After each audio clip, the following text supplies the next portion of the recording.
यूहन्ना 21 उसकी 15 आयत को आप अपनी स्क्रीन के ऊपर पढ़ेंगे। भोजन करने के बाद यीशु ने शिमोन पतरस से कहा, हे शिमोन यूहन्ना के पुत्र, क्या तू इनसे बढ़कर मुझसे प्रेम रखता है? उसने कहा, हां प्रभु, तू तो जानता है मैं तुझसे प्रीति रखता हूं। उसने उससे कहा, मेरे मेमनों को चरा। अपने पड़ोसी को बोलो, अगर तू परमेश्वर से प्यार करता है तो परमेश्वर की रूहों को चरा। हालेलुया।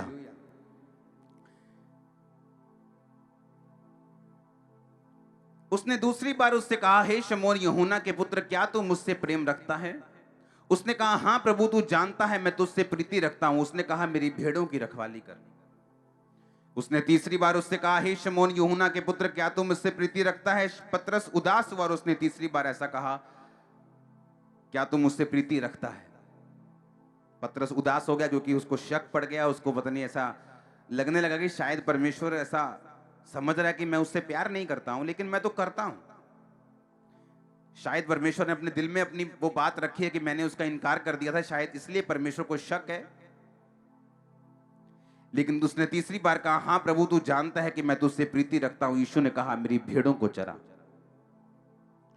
अपने पड़ोसी को बोलो, एक प्रोफेसी मैं आपको दे रहा हूं अपने पड़ोसी को देने के लिए। बोलो, श्राप से ब्लेसिंग की ओर आज से तू जा रहा है और ये ब्लेसिंग नजर आएगी। आमीन ऊंचा तो ये ब्लेसिंग आपकी।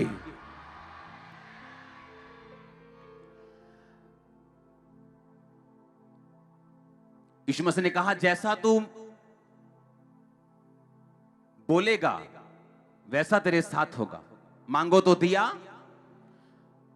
और जब पतरस पे परीक्षा आई थी, क्योंकि उसने उस रात प्रार्थना नहीं की जब यीशु मसीह प्रार्थना कर रहे थे, और बाइबल कहती है कि अगले दिन जब यीशु मसीह को पकड़ने के लिए लोग आए, और पतरस को पता था कि यीशु मसीह को बहुत बार लोग पकड़ने के लिए आए, लेकिन यीशु मसीह कभी इनके हाथ नहीं आए।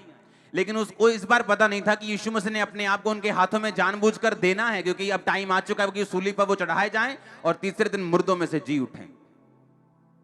और बाइबल कहती जब यीशु मसीह के को पकड़ने के लिए वो आए तो पतरस ने 3 बार परमेश्वर का इनकार किया जब वो परमेश्वर के पीछे गया, हाँ या ना? और बाइबल कहती परमेश्वर के जी उठने के बाद परमेश्वर ने कहा था, जाओ अब चेलों से और पतरस से कहो कि मैं उनसे पहले गलील को जाऊंगा जब यीशु मसीह मुर्दों में से जी उठे। हाँ या ना? चेलों से और पतरस से। उसने ये नहीं कहा चेलों से कहो। जब आप टीम को बोलते कि मेरी टीम को मेरे पास भेजो, साउंड टीम को मेरे पास भेजो, आप साउंड टीम का अकेले अकेले का नाम नहीं लेते, आप बोलते टीम को मेरे पास भेजो। लेकिन एक बंदे का नाम लिया गया क्योंकि पतरस अपना चेले होने का अधिकार खो चुका था और कर्ज के नीचे और श्राप के नीचे आ चुका था। और इसीलिए परमेश्वर यीशु मसीह ने कहा था, जाओ मेरे चेलों और पतरस से कहो कि मैं जी उठाऊं और मैं तुमसे पहले गलील को जाऊंगा और वहां पर तुम्हें दिखाई दूंगा। और बाइबल कहती है यीशु मसीह काफी दिनों तक उन्हें दिखाई देते रहे और फिर काफी लोगों के सामने जीवित स्वर्ग पे चले गए। हाँ या ना? अब परमेश्वर ने कहा कि तू क्या मुझसे, जब वो जी उठे प्रभु यीशु मसीह, तो पतरस को बुला के पतरस से पूछा, उसने कहा, क्या तू मुझसे प्यार करता है? उसने कहा, हां परमेश्वर, मैं तुझसे प्यार करता हूं। उसने कहा, मेरे मेमनों को चरा। दूसरी बार पूछा, क्या तू मुझसे प्यार करता है? उसने कहा, हां प्रभु, तू जानता है। उसने कहा, मेरी भेड़ों की रखवाली कर। फिर तीसरी बार पूछा और पतरस को लगा शायद परमेश्वर अभी तक भूला नहीं कि मैंने उसका 3 बार इनकार किया था। लेकिन प्रभु यीशु मसीह यहां पर क्या कर रहे थे? वो 3 बार ही उसके मुंह से अंगीकार करवा रहे थे कि जिस तरह तूने 3 बार अंगीकार किया था कि तू मेरा चेला नहीं है, लानत हो जो उसको जानता हो, मैं उसको नहीं जानता। तूने 3 बार मेरा इनकार किया, लेकिन अब 3 बार तू मेरा इकरार करेगा और तू श्राप से तू आशीष की ओर जाएगा और फिर से मेरा चेला बन जाएगा। आप मेरी बात समझ रहे कि नहीं? अब मैं आपको एक बात बताना चाहता हूं। पतरस जो परमेश्वर से दूर हो चुका था, इनकार कर चुका था, और उसको ब्लेसिंग में लेके आने के लिए परमेश्वर ने किस तरीके का उपयोग किया। याद रखो, अगर आप 10 साल भी अपनी आशीष का इंतजार करते रहेंगे तो इंतजार करते ही रहेंगे, वो आशीष आपके पास नहीं आएगी। सुलेमान ने कहा परमेश्वर बोलता है क्या चाहिए तेरे को? जब वो बहुत सी भेंट चढ़ाता है, रात को परमेश्वर सपने में नजर आता है और बोलता है क्या चाहिए? उसने कहा मैं तो एक लड़का हूं, इतनी बड़ी प्रजा का मैं काम नहीं कर सकता, मुझे ऐसी बुद्धि चाहिए कि मैं ये प्रजा का न्याय कर सकूं। परमेश्वर ने कहा तूने बुद्धि मांगी, लेकिन मैं तुम्हें धन भी दूंगा, ऐश्वर्य भी दूंगा, जो आज तक मैंने किसी को नहीं दिया। क्यों? क्योंकि उसका बाप दाऊद जो था अपनी लाइफ का सारा पर्सनल गोल्ड परमेश्वर को दे चुका था, बीज बो चुका था। और परमेश्वर ने कहा तूने अब तक इतिहास का सबसे बड़ा बीज मुझे दिया है, मैं तुझे इतिहास का अब तक का सबसे अमीर आदमी करूंगा। अपने आप कुछ नहीं होता, अपने आप कुछ नहीं होता। आज लोग ऐसे हैं जो फाइनेंशियल प्रार्थना ही करते रहते बैठकर, परमेश्वर कब मेरी नौकरी लगेगी, परमेश्वर कब मेरी ये होगा, परमेश्वर कब ऐसा होगा, और सब कुछ परमेश्वर ने आपके हाथों में दिया हुआ। हालेलुया। मैंने नाइजीरिया में होना और वहां पर मैंने अपने एक एक कतरे को बो देना, और वापसी में मैंने अपनी टीम को फोन करना। मैंने कहा कितने टेंट है हमारे पास जी 400 टेंट है, हमारे पास 300 टेंट है। अच्छा डबल कर दो। ऐसे कैसे डबल कर दें? ऐसे कैसे हो सकता है कि कलीसिया सीधा 20,000 से सीधा 40,000 हो जाए? ऐसे कैसे हो सकता है?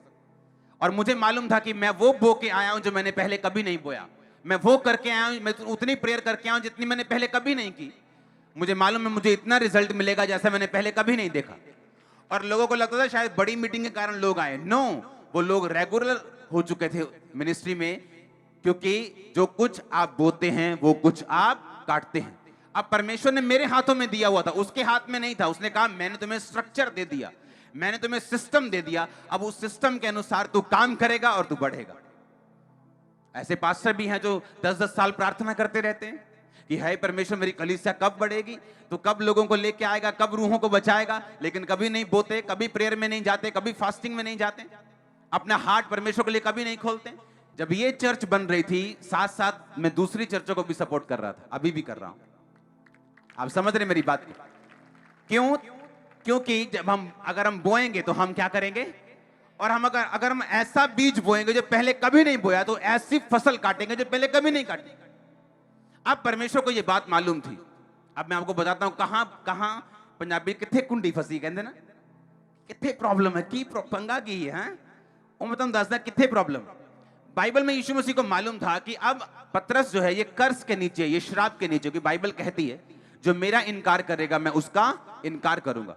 मैं भी अपने पिता के दूतों के सामने बोल दूंगा कि ये मेरा बेटा या बेटी नहीं, मैं इसको जानता तक नहीं। इसका मतलब वो नरक का अधिकारी है, स्वर्ग का अधिकारी नहीं, वो कर्ज के नीचे, वो श्राप के नीचे। इसका मतलब परमेश्वर को मालूम था कि पतरस श्राप के नीचे, जब तक ये अंगीकार नहीं करेगा दोबारा से, और जब तक ये वो काम नहीं करेगा जिस काम के साथ ब्लेसिंग मिलती है। और पतरस को बुला के परमेश्वर ने कहा तू प्यार करता है मुझसे? हाँ। मेरे मेमनों को चरा। फिर पूछा मुझसे प्यार करता है? उसने कहा हाँ। मेरी भेड़ों की रखवाली कर। फिर तीसरी बार सचमुच मुझसे प्यार करता है? उसने कहा हाँ प्रभु, तू जानता है मैं तुझसे प्यार करता हूं, मेरे भेड़ों को चरा। कलीसिया, एक क्वेश्चन आप अपने आप से करो और मैं भी आपसे करता हूं, क्यों परमेश्वर आपको ब्लेस करे? क्यों?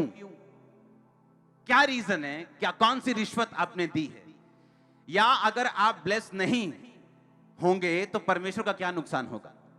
अपने पड़ोसी से पूछो, बोलो परमेश्वर अगर तुझे ब्लेस नहीं करे तो तू परमेश्वर का क्या नुकसान कर लेगा? अगर वो तुझे ब्लेस करें तो तू उसका क्या फायदा कर लेगा?